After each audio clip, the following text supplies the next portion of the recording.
December 16th, 2025. 9 o'clock in the morning. A quiet cul-de-sac on Highland Manor Court in Hoover.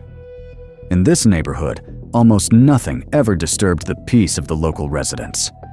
A car pulled up outside one of the two-story homes. A man stepped out, arriving to check in on family members. He knocked on the door, but there was no answer. Moments later, the lock clicked and the front door slowly opened. Standing in the doorway was 3-year-old Constantine. The little boy was alone. He wasn't crying or calling for help. Instead, he quietly took the man by the hand and led him inside the house, past scattered toys in the living room, straight to the master bedroom. There, on the floor, the boy's grandfather discovered 38-year-old Christina Chambers and 41-year-old Johnny Rhymes. The couple showed no signs of life.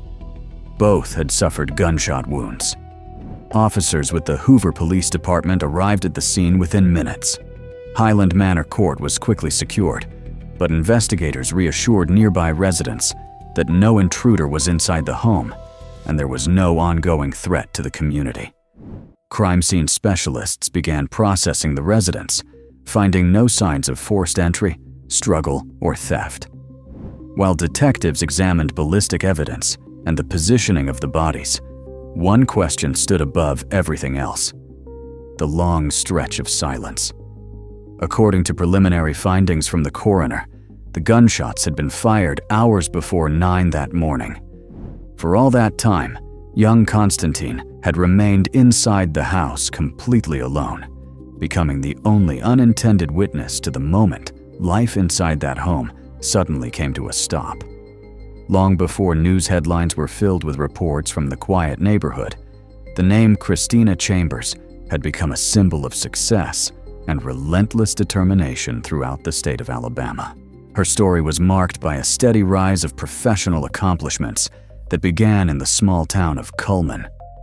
Back in 2006, as a graduate of the local high school, she stood out among her peers for her exceptional work ethic and focus.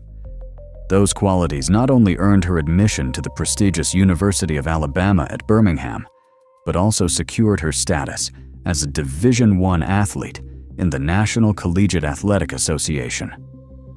For 4 years, Christina Chambers competed on the university's cross-country and track and field teams on a full athletic scholarship. Balancing exhausting daily training sessions with studies in mass communications demanded an extraordinary level of discipline, something that would become the foundation of her entire future career. In 2009, she earned her bachelor's degree and immediately entered the media industry. Her career as a professional reporter began at the television station WACA in Montgomery, before continuing in the state of Georgia, where she worked as a sports anchor for NBC 38 in Columbus. Her experience in Atlanta with Comcast Sports Southeast, serving as a correspondent covering the Auburn Tigers football program, ultimately established her as one of the leading voices in college sports reporting. In 2015, Christina Chambers returned to Birmingham, becoming part of the team at WBRC Fox 6. Every Friday during football season, thousands of viewers saw her standing on the sidelines during the popular program Friday Night Live. She wasn't simply reporting final scores or reading off statistics. She became a vital connection between local football communities and audiences across the region. Her reporting consistently stood out because of her deep understanding of the game and her close attention to the personal stories of coaches and young athletes from small towns. But in 2021, her professional life took a dramatic turn.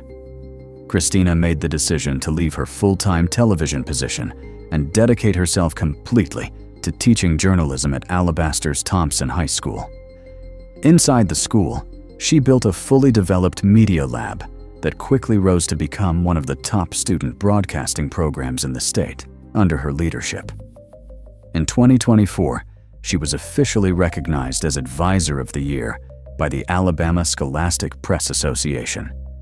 Under her guidance, the school's television studio earned the prestigious Alex House Sustainable Achievement Award, while her student broadcasting team secured a major victory at the statewide Skills USA Championship in the broadcast news category. 2 of her students were named Journalists of the Year in the state of Alabama, a reflection of her remarkable talent as a mentor and her ability to inspire the next generation. The beginning of 2025 marked yet another transition. Christina accepted a position with the major insurance corporation, Blue Cross Blue Shield. Despite stepping into a new corporate role, she maintained a strong connection to television and sports media. Throughout the entire 2025 football season, Christina continued appearing on broadcasts through freelance partnerships with Warrior Nation Network and the official Alabama High School Athletic Association. Her schedule remained relentlessly packed right up until the very end, including appearances at some of the state's largest sporting events. To the public, Christina Chambers projected the image of a successful professional, a respected expert, a marathon runner, and a trusted mentor. From the outside, her life appeared completely stable, free from hidden conflict or uncertainty. That's what made the events of the morning of December 16th so devastating for investigators and for the countless people who had followed her rise over the years. While forensic specialists continued examining the home, a different portrait of Christina Chambers was taking shape beyond the police tape surrounding Highland Manor Court. Friends, colleagues, and viewers described a woman whose energy seemed limitless, yet whose personal safety, as it turned out, could not be guaranteed by professional success or public recognition alone. With every new detail uncovered about her life, the contrast only became more haunting. The bright glow of television studio lights set against the heavy silence of the bedroom, where this family's story suddenly came to an end. By the age of 41, Johnny Rhimes remained the complete opposite of his high-profile wife. While Christina Chambers interacted with audiences every day, Johnny maintained almost total privacy. He had no active social media presence, and his name rarely appeared anywhere in public records or media coverage. His career was tied to the American Cast Iron Pipe Company in Birmingham, where he worked as a data analyst. But in October of 2022, that chapter of his life came to an abrupt end. His departure from the company closely coincided with the birth of his son, Constantine, and for the next 3 years, Johnny's professional path became almost impossible to trace. The couple's relationship began back in 2017. After 4 years of dating, they officially married in 2021 and moved into a new home in Hoover. Despite the appearance of stability, Johnny consistently remained in the background of family life. A review of Alabama state records revealed no lawsuits, financial disputes, or criminal history connected to him. But his increasing social isolation in recent years created a closed environment where the only witnesses to his daily behavior were his wife and his son. The absence of digital activity and meaningful outside connections made it nearly impossible for investigators to quickly evaluate his emotional condition in the months leading up to the tragedy. To fully understand the internal dynamics of this family, it isn't enough to look only at Christina Chambers' career achievements. Away from television studios and classroom halls, her daily life followed an almost relentless routine, one many people considered far beyond the limits of ordinary discipline. At the center of that lifestyle was long-distance running, something that had evolved from a simple sport into a defining part of her identity, dating back to her college years. By December of 2025, Christina Chambers had reached the level of an elite marathon runner. She had successfully completed 3 Boston marathons, a feat that requires extremely demanding qualification standards and months of intense preparation. In the spring of 2025, she competed in the Rome Marathon, once again demonstrating her physical endurance and ability to handle extreme pressure. Long-distance running demands not only stamina, but also the ability to endure prolonged isolation and the repetitive mental grind of constant training. Plans for a 4th Boston Marathon in 2026 were already in motion, and Christina had begun preparing for it long before the fatal events of December. The very fact that she was organizing her life around such grueling future competitions suggested a schedule planned months ahead, leaving little indication of hopelessness or any intention to step away from the fight ahead. Alongside the physical demands she placed on herself, Christina Chambers also lived a deeply spiritual life as a devoted Catholic. At the beginning of 2025, she traveled on a pilgrimage to the Vatican City, visiting the heart of the Catholic world. For Christina, this was far more than a sightseeing trip. It was an act of strengthening the faith that guided nearly every decision she made. Those closest to her often said her beliefs were not passive or symbolic. Christina actively tried to live according to Christian values in every aspect of her life, from her professional ethics to the way she raised her son, Constantine. Her faith became the internal foundation that allowed her to maintain calm and composure even while living at an exhausting pace. At the center of her world was Constantine. Motherhood was the role Christina valued above all others. She focused not only on caring for her son's daily needs, but also on shaping his moral and spiritual upbringing with intention and discipline. Christina taught Constantine to live according to religious principles, introducing ideas of compassion, inner strength, and kindness from an early age. Friends and co-workers repeatedly noticed how her demeanor changed whenever she spoke about her son. Around him, she showed complete emotional investment and a powerful instinct to shield him from anything she viewed as a threat from the outside world. To the people around her, Christina Chambers appeared to have absolute control over her life. The combination of an elite marathon runner's endurance, unwavering faith, and fierce devotion to motherhood created the image of a woman who seemed almost impossible to break. Her constant forward momentum, from one marathon to the next, from spiritual pilgrimages to demanding professional responsibilities, reflected an intense drive for life and an extraordinary reserve of inner strength. Yet it was precisely that appearance of strength and perfection that concealed whatever tensions may have been building behind the walls of the house on Highland Manor Court. A life built on discipline, determination, and faith eventually collided with a reality that neither marathon training nor prayers inside cathedral walls could change. Christina continued making plans for the future she imagined for herself and Constantine, unaware that the time left to fulfill those plans was already growing dangerously short for reasons completely beyond her control. While investigators continued examining the inside of the house, detectives began speaking with the people living just beyond the walls of Highland Manor Court, the neighbors. In the quiet residential neighborhoods of Hoover, where privacy is deeply valued, witness statements often become the only way to see beyond the appearance of a perfect life. Among those interviewed, one of the most important voices came from 80-year-old Charles Maple, whose home stood only a short distance from the family's property.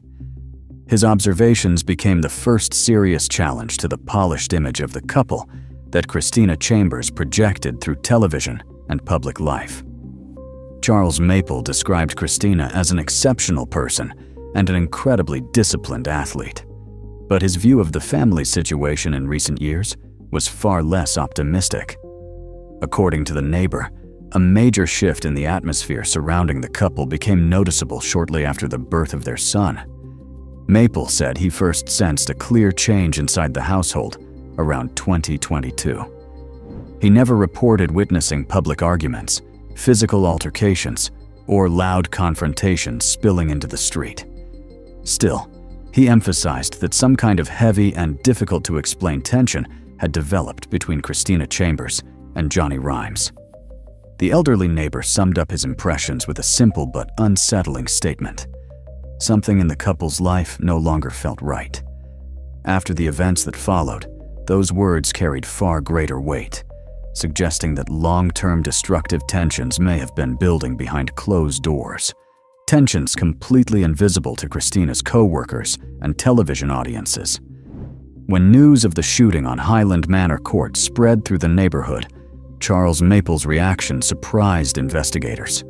He admitted that the deaths of the couple shocked him, but at the same time, he could not say he was entirely surprised by such an ending.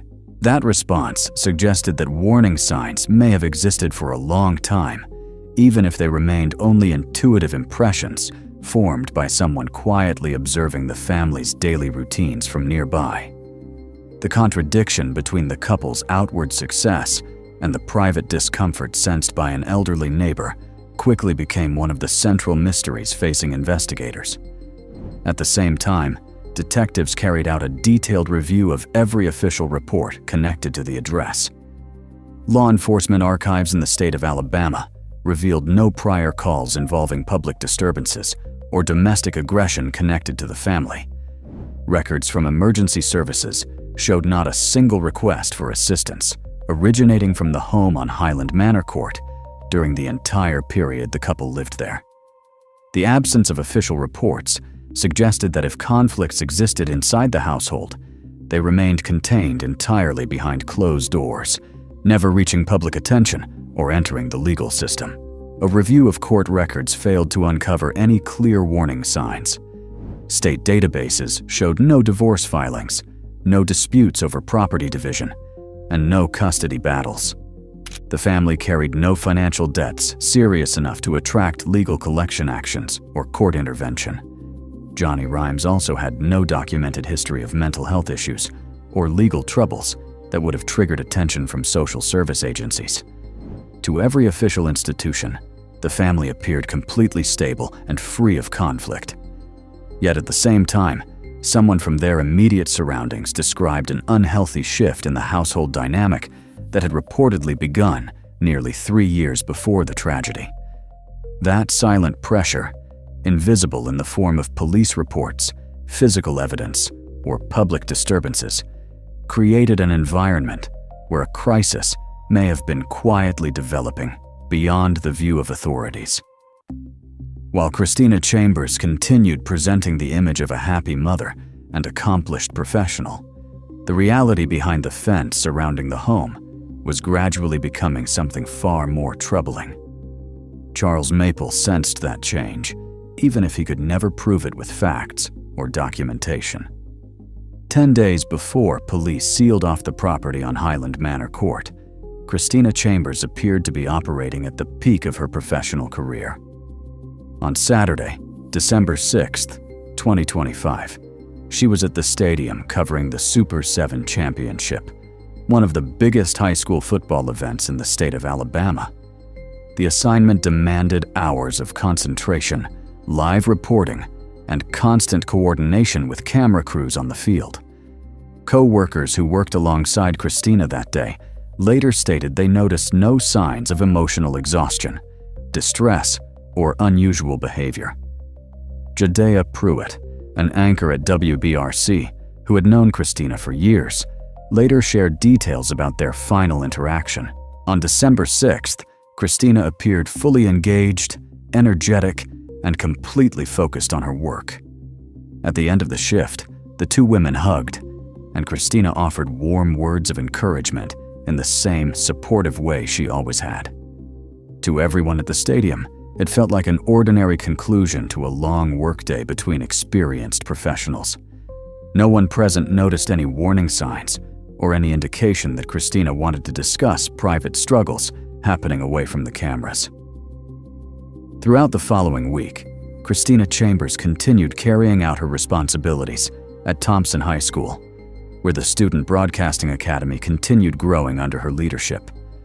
By that point, she had already officially received the title of Advisor of the Year from the Alabama Scholastic Press Association, yet she remained deeply focused on planning future broadcast schedules for the 2026 semester. She continued assigning responsibilities to students and preparing applications for new educational grants, further reinforcing the impression that she fully intended to continue building her teaching career far into the future. At the same time, Christina Chambers had fully adjusted to the demanding pace of her administrative role at Blue Cross Blue Shield. Even after shifting her primary career focus, she maintained her presence in the sports media world as a freelance broadcaster. Just 7 days before the tragedy, Christina confirmed her involvement in several media projects with Warrior Nation Network and continued corresponding with representatives from the Alabama High School Athletic Association regarding coverage of upcoming games. Every business partner who contacted her received prompt replies, and her professional calendar remained booked months in advance, including preparations connected to the Boston Marathon. Inside the family home in Hoover, however, everything appeared outwardly calm. Neighbors on Highland Manor Court reported hearing no suspicious noises, shouting, or signs of arguments during the final evenings leading up to December 16th. Johnny Rhymes continued to remain almost completely isolated from public life, spending most of his time inside the house that had effectively become the center of his world during 3 years away from employment. While Christina traveled to championships, embraced co-workers, and made plans for her students' futures, her husband existed in a space almost entirely hidden from public view. The 10 days between Christina's final public appearance and the morning of Tuesday, December 16th, became a period defined by extreme contrast. The bright lights of stadium broadcasts and professional success on one side, and the growing silence inside the family's bedroom on the other. Not a single person in Christina Chambers' professional or personal circle received any clear indication that the situation inside the household had spiraled beyond control. The image of stability remained intact, right up until the exact moment the front door lock clicked open beneath her father's hand. The technical reconstruction of that morning was later based on findings from the Jefferson County Coroner's Office. According to the official report, the fatal gunshots inside the bedroom were fired sometime between 6:15 and 9 o'clock that morning. During that 3-hour window, all visible activity inside the home came to a complete stop. Ballistics analysis confirmed that all shots came from a single firearm located inside the room. Investigators with the Hoover Police Department officially classified the case as a murder-suicide, with Christina Chambers identified as the victim of the attack. Crime scene specialists reported no signs of a struggle inside the bedroom. Furniture remained undisturbed, and investigators found no visible indications of resistance on either body. Those findings suggested the events unfolded suddenly, or that one of the two individuals involved may not have anticipated aggression moments before the shooting. The firearm was discovered near Johnny Rhymes, allowing investigators to determine the direction of the gunfire with confidence. At the same time, an extensive search of the residence, including personal computers and smartphones, failed to uncover any note, message, or explanation that could clarify what led to the final events inside the home. Investigators paid special attention to the condition of the house during those critical 3 hours. While silence settled over the master bedroom, young Constantine was left wandering through the home alone. He was not physically harmed, but he remained inside the confined space with his deceased parents until relatives finally arrived at the house. A review of phone records later confirmed that no calls were placed from the residents that morning to emergency services or family members. Police also confirmed there were no signs of outside threats or forced entry, indicating that the fatal chain of events both began and ended entirely within the family itself. Detailed ballistic reconstruction and analysis of shell casing locations ultimately ruled out the presence of any outsider inside the home. That left investigators facing only one unresolved question: what exactly triggered the gunfire so early that morning? 5 days after the tragedy, on December 21st, 2025, a series of official memorial services began in Cullman. A visitation was held at Heritage Funeral Home, followed the next morning by a church service at Sacred Heart Church, attended by hundreds of people, including members of the media community and state officials. In Christina Chambers' published obituary, Constantine was described as the greatest achievement of her life. The Alabaster City Schools officially announced the creation of a memorial program honoring their former mentor, designed to support aspiring young journalists. A fundraising campaign was also launched on GoFundMe to help establish an educational fund for Konstantin's future.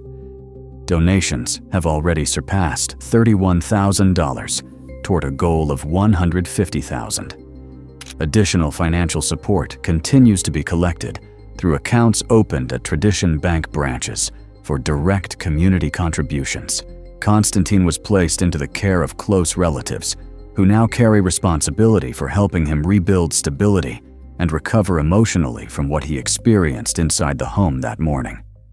The case on Highland Manor Court sparked widespread public discussion throughout Alabama about hidden forms of domestic aggression and emotional crisis behind closed doors.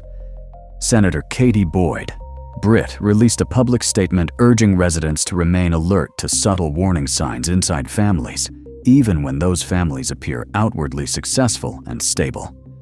Specialists with the National Domestic Violence Hotline, available at 1-800-799-7233, reported an increase in calls from the region after details surrounding Johnny Rhimes's background became public.